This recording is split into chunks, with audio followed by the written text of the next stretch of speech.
Educar para la vida es amar el mundo, las otras especies y a la naturaleza.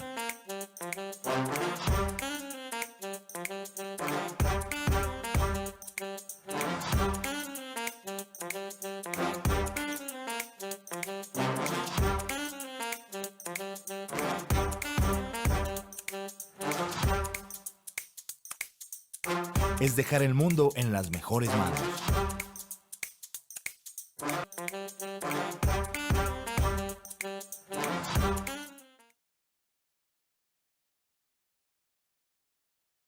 Podemos entonces empezar con tu... Pues muchas gracias. Si os parece, comparto pantalla porque he preparado una presentación que me apoye un poco en las ideas que quiero ir comentando. Enhorabuena por las jornadas, por el encuentro, ¿no? Porque realmente podría hablar de muchísimas cosas hoy y una de las ideas principales que voy a plantear justamente es la importancia de comunicar relatos muy plurales, ¿no? De conseguir muchas voces positivas, por eso el título, ¿no? Lo enfoqué hacia los discursos del odio, que actualmente la polarización en términos de convivencia, ¿no? Y el rol de la educación para la vida creo que es uno de los temas centrales. Entonces, bueno, pues encuentros como este hacen que las redes, ¿no? se florezcan de relatos más positivos, propositivos, y un poco la idea en el tiempo que tengo, en torno a unos 40 minutos, es esa. Plantear algunas de las conclusiones, de las ideas. Como veis aquí en el instituto, como decía Juliana, tenéis ahí la página web del grupo de investigación que yo coordino, que es el de Desarrollo Social y Paz. Tenemos ahora un proyecto específico sobre esto, ¿no? Cómo volcar todos nuestros aprendizajes en investigación para la paz, desde la comunicación, pero también desde la recepción crítica, ¿no? Desde la educación mediática, para ser capaces, por un lado, de producir discursos más positivos, más propositivos, más transformadores, por eso también el título, ¿no? De comunicación transgresora, ahora explicaré a qué me refiero, pero también la formación crítica de toda la ciudadanía para ser capaz de enfrentarse a cualquier tipo de discurso y sobre todo transgredir los odios y la polarización y tender puentes, ¿no? Y establecer diálogos. Eso sería un poco como el corazón de lo que me gustaría plantear. ¿Se ve la pantalla de lo que estoy comentando? Creo que sí, porque yo sí. Sí, señora. Muchas gracias, Juliana. Bueno, pues esto sería la estructura, ¿no? que he preparado. En primer lugar, pues plantearos desde dónde voy a hablar, ¿no? Cuál es el enfoque que os planteo, y sobre todo el punto 1 y el punto 2, es decir, quiénes, ¿no? Formamos parte de esa vida, ¿no? Cuando hablamos de educar para la vida y qué rol puede jugar la comunicación en educar para la vida, de quiénes hablamos, de qué hablamos, por qué es importante, ¿no? y para qué nos lo planteamos. Después me gustaría pues, compartir, como os digo, ese cómo estamos trabajando desde la Universitat Jaume I, ¿no? Desde ese instituto de investigación interuniversitario con enfoques de culturas de paz. Y sobre todo compartir algunos ejemplos que podrían ir en la línea, ¿no? de esas vías, esas formas en que podemos educar para otras formas de comunicación y sobre todo para la convivencia, superando la polarización y los discursos del odio. Y después, como os invito a que vayáis planteando ideas, propuestas, ¿no? Preguntas, contradicciones que os vayan surgiendo, pues poder extraer conjuntamente unas conclusiones finales junto con Juliana, ¿no? para ver pues qué nos ha interesado más de todo lo que voy a plantear.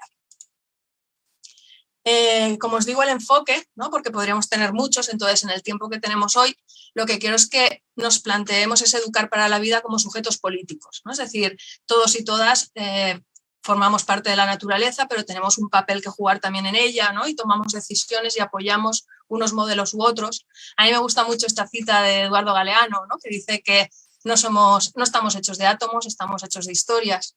Ese es el enfoque de mi charla de hoy, ¿no? Somos historias, nos contamos, nos relatamos, nos relatan. Cuanto más nos relaten otros u otras, ¿no? Pues mejor, a lo mejor peor representados o representadas nos vemos. Entonces, ese vernos como historias, esa idea de Eduardo Galeano de que son las historias las que nos acercan, las que nos alejan, ¿no? Las que nos construyen, sería un poco el eje desde el que quiero que compartamos estas reflexiones. Y como ponía en el título, ¿no? En concreto, yo voy a plantear propuestas comunicativas, los cruces entre la comunicación y la educación, y esa comunicación de la que yo os estoy hablando hoy sería aquella que he definido, ¿no? Como transgresora, no yo sola, por supuesto, sino dialogando con otras expertas como Manuela Mesa, ¿no? De Educación para la Paz y su equipo, basándose además en otras autoras, ¿no? Como Marcela Lagarde, que hablan de esa transgresión, como las propuestas feministas que aluden, que son conscientes de que necesitamos transformar de raíz, ¿no?, las estructuras que invisibilizan, las estructuras que nos incapacitan a los diferentes colectivos para podernos expresar y para poder convivir en justicia y en equilibrio, ¿no? Eso sería un poco el enfoque, el marco desde el que planteo estas ideas.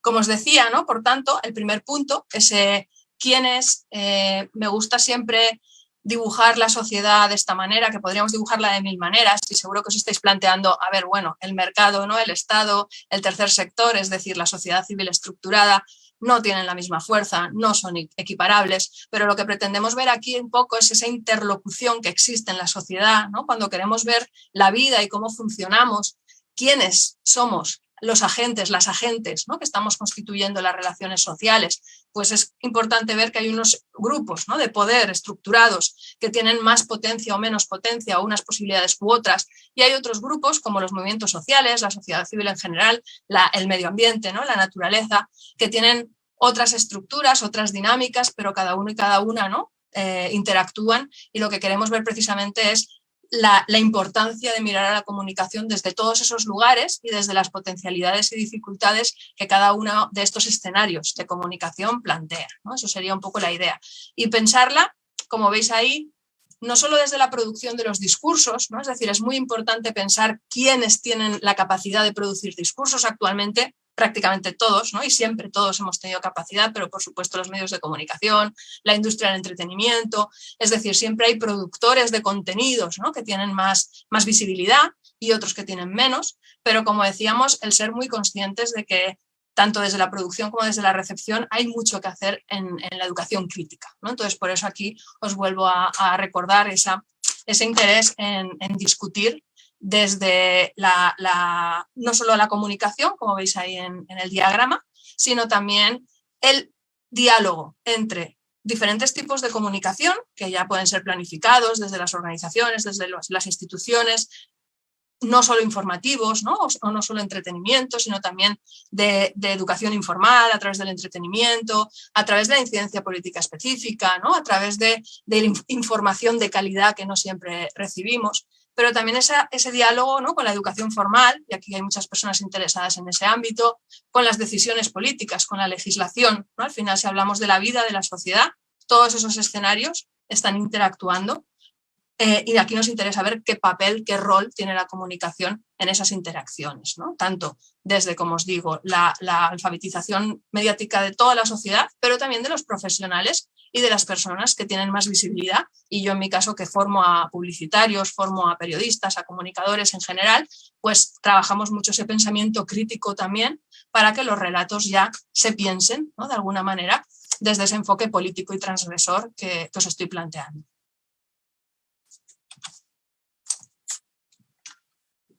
¿Por qué? ¿No? Es decir, hemos visto quién es, ¿no?, y desde qué enfoque, pero de alguna manera no quiero que sea una charla muy teórica, ¿no? Este encuentro, ¿no?, es más de divulgación científica, más de compartir experiencias educativas, ¿no?, propuestas, pero sí que en la base es importante cuál es el planteamiento teórico, ¿no?, epistemológico, de por qué creemos en la importancia de la comunicación transgresora. Pues viene, ¿no?, desde esas propuestas de la performatividad del discurso, que por ejemplo Isabel Martínez Guzmán tanto ha trabajado en nuestro instituto, ¿no?, de que la retórica, el cómo contamos las cosas, el cómo nos relacionamos, está influyendo en cómo pensamos sobre la realidad y al final influye en cómo reaccionamos frente a los temas, ¿no? Entonces ese sencillo esquema, ¿no?, de cómo influye la comunicación en las acciones, en los comportamientos, ¿no?, es lo que está en la base de lo que os quiero compartir. La teoría básica, ¿no?, que hay detrás de esto es precisamente la importancia de ser conscientes de los efectos de la violencia simbólica o de la violencia cultural, ¿no? Es importante que muchas veces hablamos de lo tangible, de lo intangible, prestamos atención a lo que sería la violencia directa, ¿no?, que al final es la punta del iceberg. Os pongo aquí un material del Ayuntamiento de Barcelona que dibujó esta pirámide del odio, ¿no?, y que muchos autores han trabajado desde diferentes lugares, basándose también en Johan Galtung, ¿no?, y en la violencia cultural y la violencia directa. Y ese es el enfoque básico, ¿no?, de la comunicación cuando hablamos de educar para la vida, el ser conscientes de que si no cambiamos nuestros relatos, si no cambiamos la forma de representar, si no abrimos más representaciones plurales, nos estamos perdiendo, pues, al final la posibilidad de evitar que ocurran después, ¿no?, cuestiones de violencia estructural que está legitimando, está manteniendo unas violencias directas, ¿no?, que también están derivando en la exclusión y en el sufrimiento.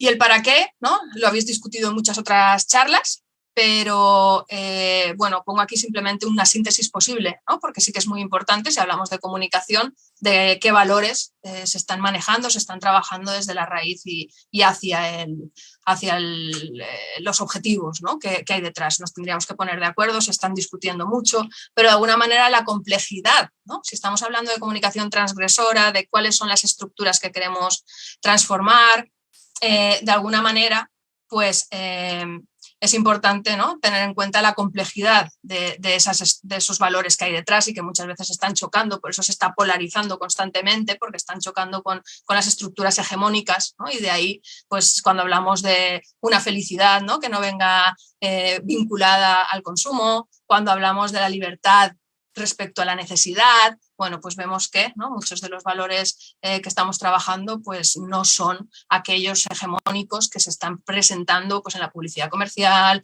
en muchos de los discursos mainstream, como se diría, etcétera.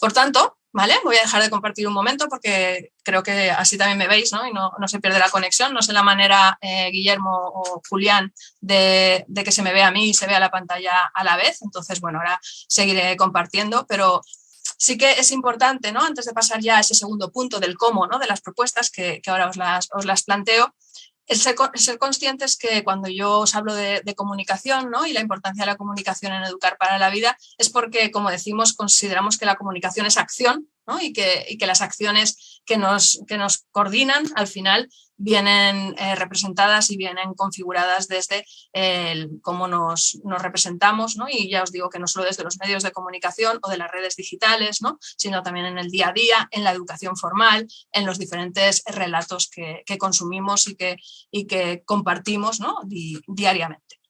Entonces, vamos a ver algunas ideas, ¿no?, que consideramos desde nuestro grupo de investigación que nos pueden llevar a esos nuevos relatos, a esas otras relaciones, ¿no?, viniendo desde relaciones, por supuesto, que consideramos que en general muchas veces están legitimando desigualdades, están legitimando exclusiones, ¿no?, y no están permitiendo una igualdad y una convivencia en diversidad interseccional, ¿no? Dentro de esas propuestas, una de las ideas clave que consideramos importante es la no violencia, ¿no? Por eso también en mi título, dentro del tiempo que tengo, y me parecía importante focalizar, ¿no?, en algunas ideas clave, pues esa comunicación transgresora que busca transformar desde la raíz las estructuras de violencia. Uno de los criterios, ¿no?, comunicativos que consideramos insoslayable para poder transformar las polarizaciones, poder trabajar, ¿no?, desde la transformación de los discursos del odio, es la no violencia. Os pongo aquí un ejemplo de una campaña de Oxfam, que es Shifting Power. Cada una, me gustará mucho oír vuestras observaciones, ¿no?, porque justamente esta campaña pretende trabajar en el relato, cómo equilibrar las relaciones. Entonces, cómo hablan, ¿no?, desde las raíces, como estábamos diciendo, ¿no?, de la importancia del cuidado, de reparar. Y vemos una mujer, ¿no?, con unas ciertas características físicas, culturales, con esa voz potente, y vemos un símbolo, ¿no?, caído, que pues estos debates culturales, ¿no?, pues muchas veces hay mucha polarización sobre quien se siente agredido por el cambio de relato sobre la historia en mayúsculas que siempre le han contado, y el cuestionamiento, ¿no?, de las historias desde el reconocimiento de los errores cometidos.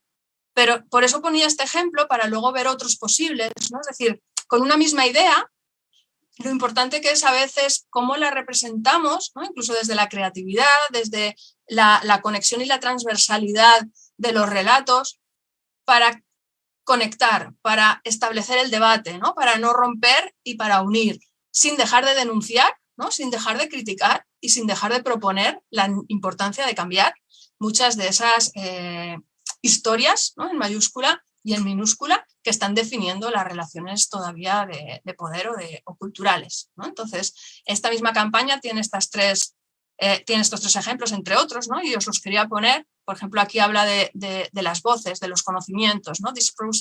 Este proceso empieza cuestionando, ¿no? Cuáles son las voces que se consideran y los conocimientos que se consideran válidos, cuáles no, ¿no? Entonces yo creo que la comunicación se conecta con qué conocimientos tenemos, qué conocimientos compartimos, legitimamos, ¿no? y expandimos, y cuánto queda por dialogar, ¿no? y por conseguir esa diversidad de formas de conocer, ¿no? Y creo que esta campaña es interesante ver, ¿no? Diferentes formas de abordarlo y qué reacciones podríamos tener frente a cada una de ellas, ¿no? Entonces, pues eso, quería poner algunos ejemplos, ¿no? Que nos lleven a plantearnos qué valores tenemos en torno a cada una de las comunidades, qué valores son los que más se visibilizan, ¿no?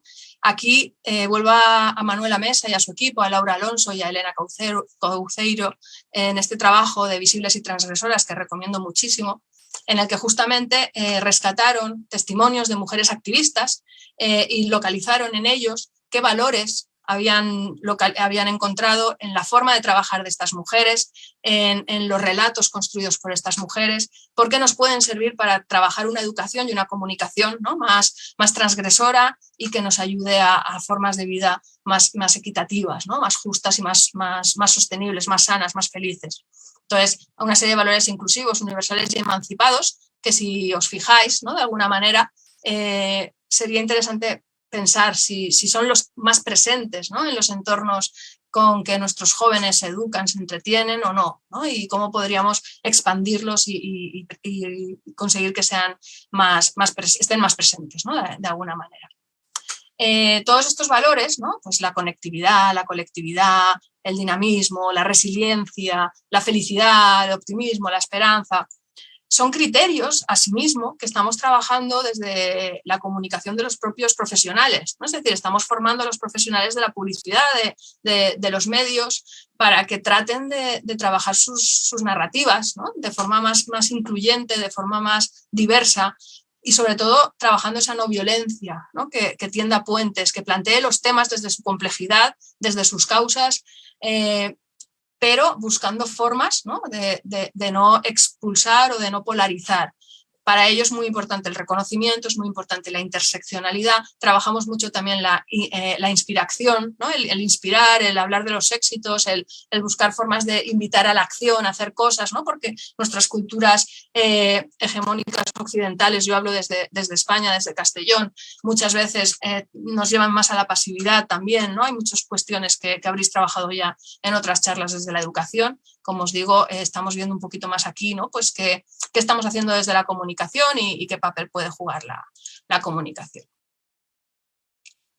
Entonces, como os decía, ¿no? Dentro de esas propuestas, creo que lo más interesante a lo mejor es ver algunos ejemplos, ¿no? que luego también podemos comentar o que me podéis plantear dudas, tanto desde la comunicación organizacional, ¿no? Si volvemos a esos actores iniciales que hemos visto, el tercer sector, ¿no? Lo que sería la sociedad civil estructurada, los emisores que tienen precisamente como responsabilidad colectiva, ¿no? Intentar transmitir otras narrativas, presentar más propuestas, ¿no? Equilibrar esos discursos desde el mercado, desde el Estado, desde los estados, que pueden estar creando disonancias, interferencias, ¿no? Ese rol. Hemos visto el ejemplo de Shifting Power de Oxfam, pero me gustaría poneros también otro ejemplo.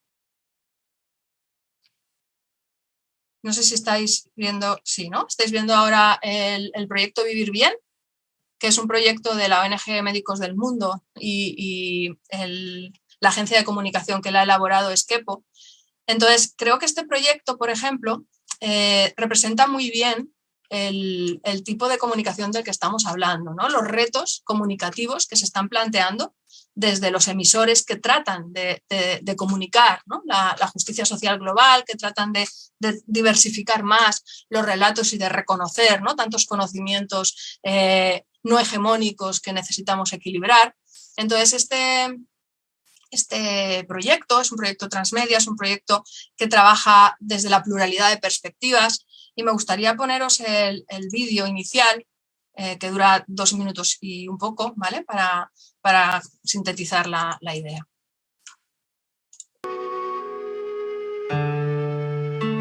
Todos y todas. ¿Se oye el audio? ¿Juliana? Sí, señora, se oye perfecto. Vale, muchas gracias.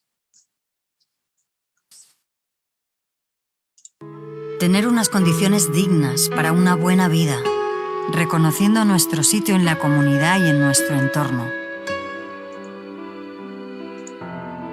Llevamos siglos en los que las desigualdades y las violencias se justifican mediante constantes crisis.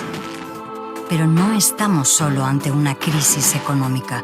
Nada es solo económico. Se trata de una crisis social, ambiental, civilizatoria. Y ante todo esto, sabemos que no podemos mirar a otro lado. Convivimos con políticas que han priorizado la productividad y el crecimiento sin fin y que permiten la muerte por guerras, hambre y pobreza. Políticas que protegen que la economía viaje libremente, pero que levantan muros para quienes huyen en busca de una vida digna. Políticas que permiten expoliar recursos naturales y contaminar atrozmente los mares y la tierra. Políticas que han roto el equilibrio de la biodiversidad en la Tierra y cuyos efectos se hacen cada vez más visibles. Políticas que han invisibilizado los cuidados y lo realmente esencial para la vida. No queremos mirar a otro lado, porque sabemos lo que es verdaderamente importante para la vida, para proteger nuestro hogar en la Tierra, que es la misma Tierra. Pero no habrá una única forma de construir una vida plena y en armonía. Necesitamos aprender del vivir bien, del decrecimiento, del ecofeminismo, del pro común. Por sí solas, no podrán ser alternativas realmente sistémicas. En la base del vivir bien está la complementariedad de estas visiones, la conciencia de que somos parte del todo. En este viaje nos adentraremos en las raíces del vivir bien, en una comunidad indígena boliviana, cuya base son los valores comunitarios, familiares y la soberanía alimentaria. Y en una ciudad urbana europea que vive inmersa en la lógica capitalista. Historias humanas que viven el conflicto con el sistema, de manera visible o en ocasiones de manera inconsciente, invisible. Un viaje para reflexionar sobre sus vidas, sobre nuestras vidas. Un lugar donde imaginar el camino hacia ese mundo, donde lo comunitario, los cuidados y el equilibrio con el entorno sean las nuevas políticas que nos gobiernen.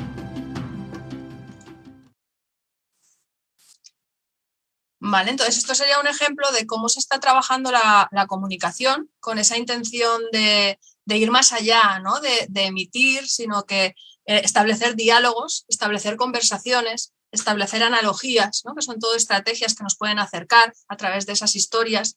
Y el proyecto en sí mismo, ¿no? Podéis navegar después por la web, ¿vale? Pero sí que me parece muy interesante el cómo se plantea, porque, perdón, voy a volver aquí, porque además de plantear testimonios, ¿vale? De diferentes personas, ¿no? De protagonistas, desde diferentes perspectivas. Es decir, aquí podemos ver, ¿no? Desde la comunidad, desde la familia, desde el trabajo, desde el medio ambiente y la salud. También después se centran en experiencias concretas para inspirar. Si os dais cuenta, ese criterio de inspiración, ¿no? Que consideramos que nos puede ayudar a transformar, que nos puede ayudar a conectar, pues se centran en protagonistas, ¿no? y en experiencias específicas de diferentes personas con su nombre, con su lugar, ¿no? Y con su posición. Pero luego además también te dan la oportunidad de formar parte, ¿no? Es decir, te invitan, es abierto, es un proyecto abierto que invitan a las demás voces que quieren conectar esos puentes, y tú puedes enviar tu propio vídeo, ¿no? Para también poder ser parte de ese mosaico de experiencias que tratan en este caso, ¿no? Trabajar la salud, porque realmente ahora mismo sabemos que justo es un tema que es mucho más cercano, ¿no? A todas las personas, pero trabajan la salud desde ese enfoque holístico que vincula las políticas, ¿no? Y las decisiones personales, como decíamos al principio de la charla. Entonces, voy a volver a la presentación. Porque hay otro ejemplo que también me parece muy interesante, como os digo, ¿vale? No tenemos tiempo para profundizar en muchos, pero sí que quería tocar al menos 2, 3, 4 ejemplos, en este caso, como os digo, de comunicación organizacional, pero hay uno que es este Sumamos y Proponemos, ¿no? que planteó CEIPAZ, el Centro de Educación e Investigación para la Paz, que fue durante la pandemia cuando estábamos confinados en España. Y precisamente se centraron en ese Sumamos y Proponemos, ¿no? En ese enfoque propositivo de comunicación para la vida, que pretendía precisamente enfocar, ¿no? En la visibilidad de las propuestas, de las historias positivas, ¿no? Porque muchas veces lo que está ocurriendo es que lo negativo o el odio se come el espacio para lo positivo. Una de las cosas con las que voy a cerrar, ¿no? Y uno de los ejemplos con los que voy a cerrar es justamente cómo bloquear el odio en redes, ¿no? Que son tendencias muy interesantes ahora mismo y que muchas veces el problema lo tenemos en salirnos, ¿no? Habréis oído esa idea de Lakoff, de no pienses en un elefante, ¿no? Porque en cuanto dices no pienses en, ¿no? No pienses en, ya estás pensando en, y en el reto de construir otros marcos, otros relatos que propongan, ¿no? Que se salgan de eso, que imaginen otros futuros. Entonces, esta campaña iba muy en la línea de ir creando espacios para esos futuros y esas realidades, ¿no? en positivo. Entonces hablaban de la educación, hablaban de muchos actores, ¿no? Que decían que nunca, ¿no? Es decir, esa idea de parece imposible, ¿no? Cuando hablamos de comunicación transgresora, una de las cosas iniciales que muchas veces escuchamos los activistas por la paz es la utopía, la imposibilidad, ¿no? Entonces ellas justo se centraron en esa idea, ¿no? Que decían que nunca hasta que lo impensable ocurre, ¿no? Hasta que lo imposible se produce. Entonces, millones de escolares siguen estudiando desde casa, ¿no? La educación a distancia nos ha creado muchos problemas, pero mira, encuentros como el de hoy, ¿no? También son posibles desde la facilidad que todos nos hemos capacitado desde nuestras dificultades mayores o menores para podernos conectar y para poder seguir adelante, ¿no? Entonces se centraron justamente en esa realidad en que la docencia a distancia se estaba produciendo, ¿no? Y se estaba consiguiendo que se desarrollaran muchos recursos gratuitos y abiertos que posibilitaran, ¿no? Los proyectos pedagógicos. El lema, como veis aquí, era que lo esencial deje de ser invisible, ¿no? Ese reto de que a veces lo importante no es lo urgente, ¿no? Y lo esencial es invisible. Y lo mismo, por ejemplo, con las grandes multinacionales incluso, ¿no? Porque cuando hablamos de la comunicación, de la transgresión, del cambio social, de la justicia social global, no solo la podemos lograr desde los movimientos sociales, desde el tercer sector, la sociedad civil estructurada, sino que necesitamos ese mercado, ¿no? De economía social y solidaria, necesitamos esas transformaciones desde todos los lugares, como hemos visto antes, las decisiones políticas, las decisiones económicas, las legislaciones, y ellas quisieron atender también a eso, ¿no? Como grandes multinacionales y empresas se estaban movilizando para contribuir y ayudar a la pandemia, ¿no? Como muchas empresas se reinventaron para centrarse en el producto social, en la aportación colectiva, pues todos esos pequeños cambios, ¿no? Pero que esperemos que no se frenen, ¿no? Y que el aprendizaje haya servido de algo. Entonces, como os decía, ese primer bloque, ¿no? De ejemplos estaba más centrado en organizaciones, en emisores, ¿no? que están trabajando en discursos para hacer propuestas, y este otro está centrado también en ese pensamiento crítico que decíamos antes desde la alfabetización mediática digital, ¿no? Es decir, hay muchas plataformas y que se están centrando precisamente en cómo transformar los discursos del odio, cómo bloquear los discursos del odio. Yo quería compartiros hoy en concreto, no sé si a lo mejor incluso alguien que participa, ¿no? de esta iniciativa puede estar escuchando o puede estar en la sala, pero la intersección.net, que se deriva, ahora vuelvo atrás, pero se deriva de esta otra iniciativa, es decir, hay una iniciativa inicial que se llama la Red Levadura, y que os voy a poner el vídeo también, que creo que resume muy bien muchas de las cosas que estamos diciendo. La Red Levadura se centra justamente, ¿no? en esa idea de la levadura, la masa, ¿no? que se puede elevar, las redes, para justamente difundir esas propuestas, esas soluciones que sabemos que existen, pero que necesitan de decisiones políticas, de cambios legislativos, de redes y conexiones desde la comunicación y la educación. Entonces os voy a poner este vídeo, como os digo, y ahora os explico esta iniciativa como uno de los últimos ejemplos para también tener tiempo de discutir.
Perdonad, se había bloqueado.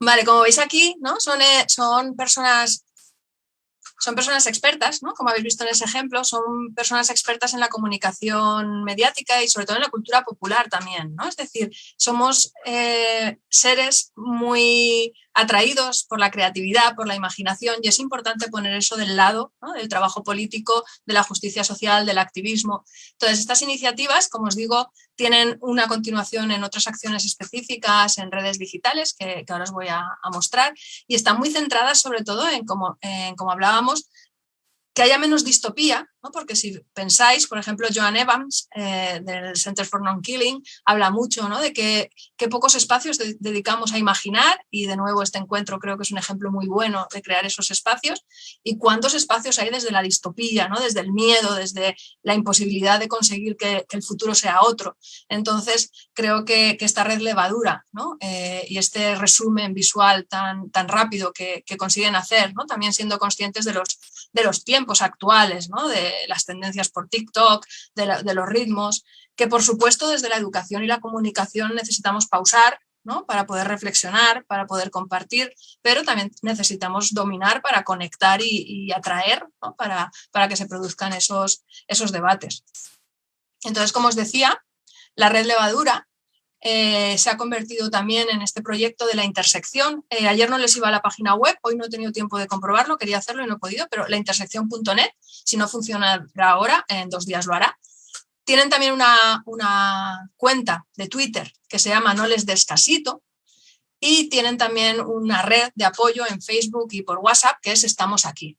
Todas estas iniciativas precisamente buscan, como os pongo aquí, bloquear el odio para crear espacios para la convivencia, ¿no? Para las propuestas. Entonces, aquí, por ejemplo, os quería enseñar propuestas específicas, ¿no? Que hacen para redes sociales. Seguro que a todos y a todas nos ha pasado el tener a veces la sensación de que estamos rodeados y rodeadas por malas vibraciones, ¿no? Por desesperación, por falta de esperanza, por la posibilidad de cambiar.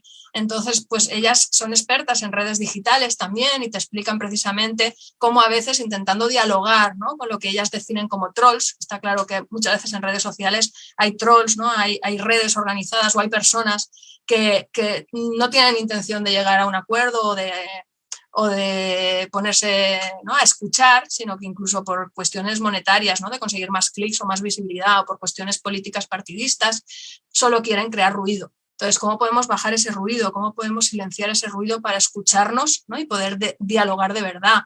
Entonces, pues nos aconsejan, ¿no? Si crees que no vas a poder tener una conversación o lo has intentado y no has podido, no hace falta contestar, incluso puedes denunciar ciertos perfiles e incluso denunciarlos, o sea, puedes bloquearlos, perdón, para dejar de escucharlos, e incluso denunciarlos si consideras que están creando discursos del odio totalmente conscientemente, ¿no? Y esa otra iniciativa que os decía, por ejemplo, ¿no? De Estamos Aquí, han creado redes incluso de apoyo, ¿no? Para esas personas a las que a lo mejor se les está troleando constantemente, se les está boicoteando, se les está hundiendo cuando se produce una noticia, ¿no? Muy delicada, para crear enseguida discursos positivos que superen a los discursos del odio. Es decir, se está creando una comunicación estratégica en red también que nos ayude a transformar la violencia, ¿no? en convivencia.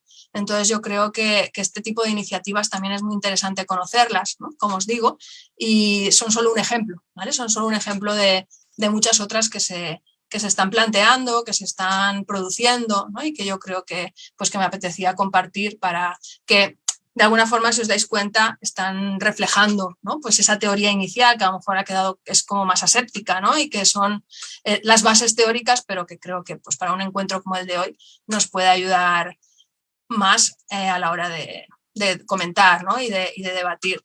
Y yo creo que eso es lo importante, ¿no? Es decir, no he querido poner unas conclusiones finales porque si os dais cuenta, mis conclusiones finales he empezado a plantearlas desde el principio, ¿no? Desde el principio ya os he dicho cuál era el enfoque, cuál era el planteamiento, cuál en el punto 1 y en el punto 2 os he sintetizado de alguna forma porque teníamos poco tiempo, ¿no? Cuáles son las ideas que considero que en los cruces entre comunicación y educación nos podemos plantear, tanto desde los emisores, ¿no? Como desde los receptores, desde los diferentes lugares de la interacción. y sobre todo ese pensamiento crítico, ese pensamiento creativo, ¿no? Esa importancia de transmitir, de compartir, de dialogar, ¿no? Desde pluralidades y diversidades varias, y quedo a vuestra disposición para poder responder si han habido comentarios, propuestas, dudas, etc. Muchas gracias, Juliana. Vale, muchas gracias, Eloísa. Bueno, pues acá tenemos saludos desde Trujillo, Perú. Él plantea que hay muy buenos ejemplos para asumirlos, que hay unos temas claves que son las plataformas. En Trujillo también tienen una ONG, pero poco están involucrados. Y dice que están trabajando en un inicio en la educación popular. Desde Facebook también preguntan, ¿qué crees que debería regular la red social Twitter? Es una de las más fuertes donde la gente es muy grosera. Pues muchas gracias.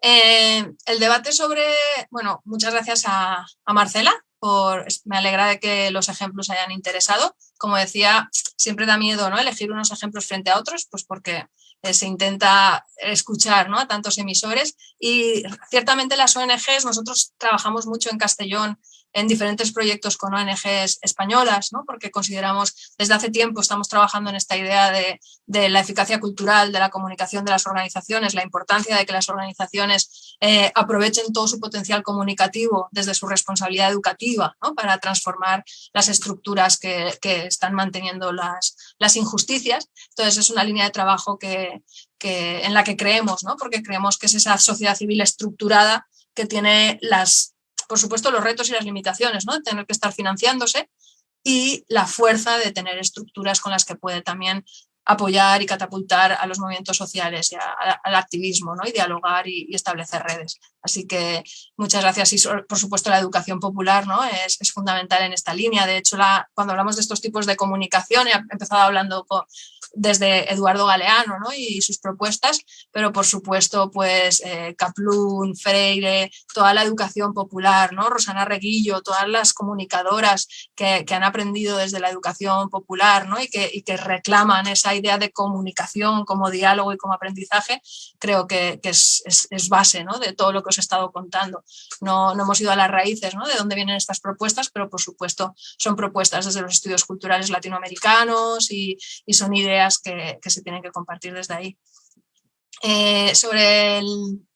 Sobre Twitter, ¿no?, y la censura y la regulación, por supuesto son cuestiones. Nosotros tenemos también un proyecto que os recomiendo, os lo pongo aquí en el chat, dieteticadigital.net,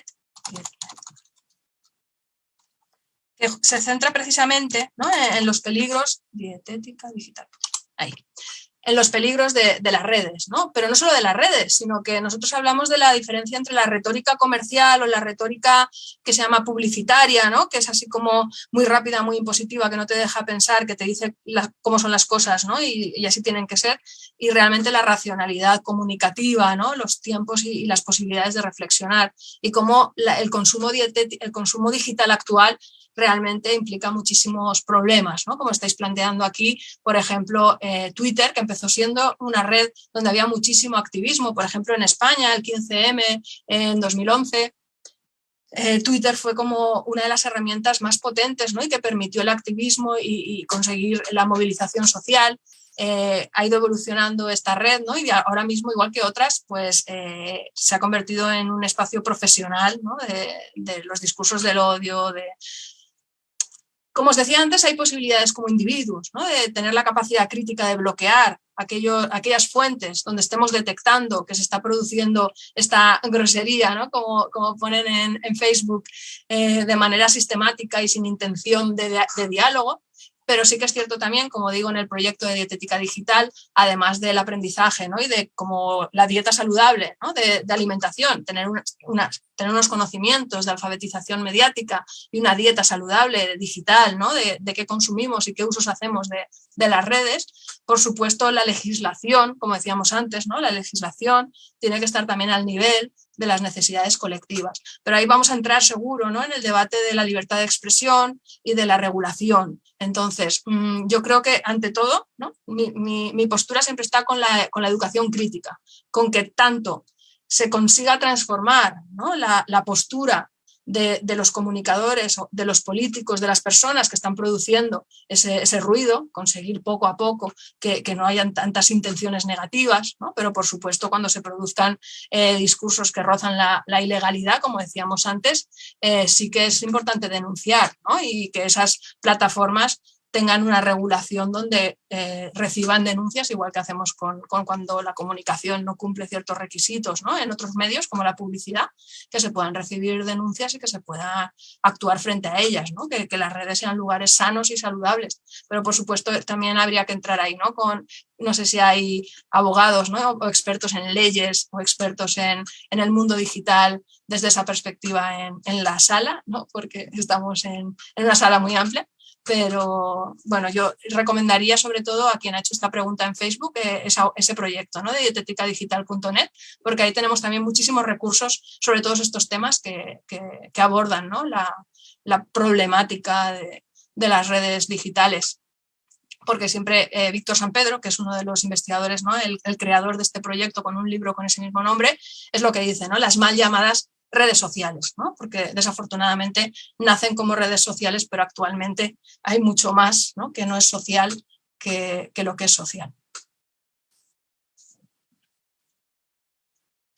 Listo, Elisa. Por ahora no tenemos más preguntas, pero me parece interesante de pronto dejar así súper fuerte el tema de que la comunicación prácticamente es un trabajo como diario que se hace y que en ese trabajo diario de estar comunicando, digamos, en la cotidianidad es que se construyen también nuevas realidades. Entonces, eso, pues digamos que a grandes rasgos, porque realmente fue muy, muy interesante la propuesta que trajiste aquí como a este espacio. Entonces, es como esos actores, y quiero como traerle un poco a este tema de educar para la vida, es como todos los actores que hacemos parte de la sociedad podemos empezar a través del diario vivir, empezar a cambiar esas realidades, y también como consumidores, como tú decías, hay unos productores y unos consumidores, unos receptores de esa información, podemos también hacer parte y ser parte como de esa formación de comunicación mucho más propositiva, mucho más positiva también, y que nos puede llevar a nuevas formas de relacionarnos. Entonces, pues muchísimas gracias, Eloísa, pues por toda la información que nos diste, pues por toda esta visión realmente bastante importante que nos das a nivel general. Pues un placer, y además con lo que estabas diciendo, ¿no, Juliana? Desde el punto de vista de los educadores, porque yo también como profesora de universidad, todo esto que estamos hablando, cuando te enfrentas, ¿no? a la educación y al concepto de educación, por la compañera que también hablaba de educación popular, ¿no? Al final la educación es una conversación, la educación es comunicación, y si no escuchas, ¿no? Y no eres consciente de cuáles son los ruidos, los discursos que tu estudiantado también está recibiendo, los ritmos que tienen cada vez, ¿no? para ser capaces de escuchar, de atender, cómo van cambiando todas esas relaciones comunicativas. Creo que si no lo miramos desde esos escenarios, ¿no? de comunicación globales, y vamos viendo los tiempos y los relatos que nos están construyendo, no conseguimos, ¿no? esos procesos de educación comunicativa tan importantes. Pues nada, muchas gracias a ti, Marcela.